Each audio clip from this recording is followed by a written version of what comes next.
Supreme ನ್ಯಾಯಮೂರ್ತಿ ಮೇಲೆ shoe ಎಸೆತ ಪ್ರಕರಣಕ್ಕೆ ಸಂಬಂಧಪಟ್ಟಂತೆ ಘಟನೆಯನ್ನ ಖಂಡಿಸಿ ಕೋಲಾರ ಜಿಲ್ಲೆ ಬಂದ್ಗೆ ಕರೆಯನ್ನ ನೀಡಲಾಗಿತ್ತು. ಅದರಂತೆ ಬಂದ್ಗೆ ಉತ್ತಮ ಪ್ರತಿಕ್ರಿಯೆ ವ್ಯಕ್ತವಾಗ್ತಾ ಇದೆ. ಕೆಜಿಎಫ್ ನಗರ ಬಂದ್ಗೆ ಉತ್ತಮ ಪ್ರತಿಕ್ರಿಯೆ ವ್ಯಕ್ತವಾಗಿದೆ. ಗಾಂಧಿ ಚೌಕ, ಗೀತಾ ರಸ್ತೆ ಸೇರಿದಂತೆ ಎಲ್ಲೆಡೆ ಬಂಧನ ಮಾಡಲಾಗ್ತಾ ಇದೆ. ಮಾರುಕಟ್ಟೆ, ಅಂಗಡಿ ಮುಂಗಟ್ಟುಗಳನ್ನ ಕ್ಲೋಸ್ ಮಾಡಲಾಗಿದೆ. ಸರ್ಕಾರಿ ಬಸ್ಗಳ ಸಂಚಾರ ಕೂಡ ಆಗ್ತಾ ಇಲ್ಲ.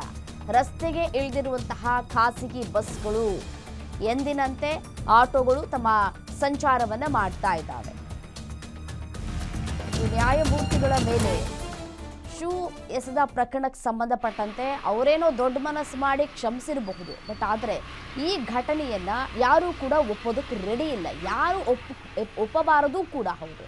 ಯಾರೇ ಆಗಿದ್ರೂ ಸರಿ, ಮಾತಲ್ಲೇ ಎಲ್ಲವನ್ನೂ ಕೂಡ ಬಗೆಹರಿಸ್ಕೊಳ್ಬೇಕೇ ವಿನಃ ಈ ರೀತಿಯಾಗಿ ಶೂ ಎಸೆಯೋದು, ಚಪ್ಪಲಿ ಎಸೆಯೋದು ಯಾರೂ ಕೂಡ ಮಾಡಿರಲಿಲ್ಲ ಈ ಹಿಂದೆ. ಇದೇ ಮೊದಲ ಪ್ರಕರಣ ಅಂತ ಕಾಣಿಸುತ್ತೆ. ಅದು ನ್ಯಾಯಮೂರ್ತಿಗಳ ಮೇಲೆ ಶೂ ಎಸೆದಿರೋದು. ಸೊ ಹಾಗಾಗಿ ಕೋಲಾರ ಜಿಲ್ಲೆಯನ್ನು ಬಂದ್ ಮಾಡ್ತೀವಿ ಅಂತ ಹೇಳಿ ನೆನ್ನೆನೇ ಕೂಡ ಹೇಳಿದರು. ಅದರಂತೆ ಬಂದನ್ನು ಮಾಡಲಾಗಿದೆ.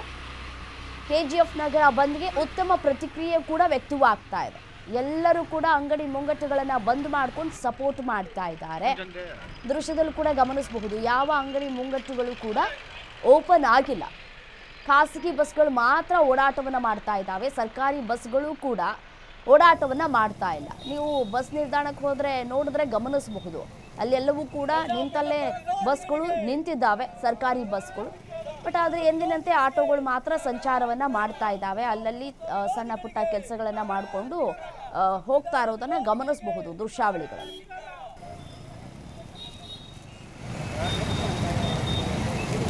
ಪ್ರಜಾಪ್ರಭುತ್ವ ವಿರೋಧಿಗಳಿಗೆ,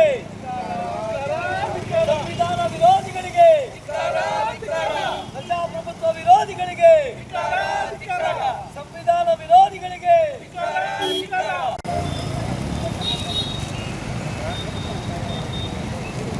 ಪ್ರಜಾಪ್ರಭುತ್ವ ವಿರೋಧಿಗಳಿಗೆ, ಸಂವಿಧಾನ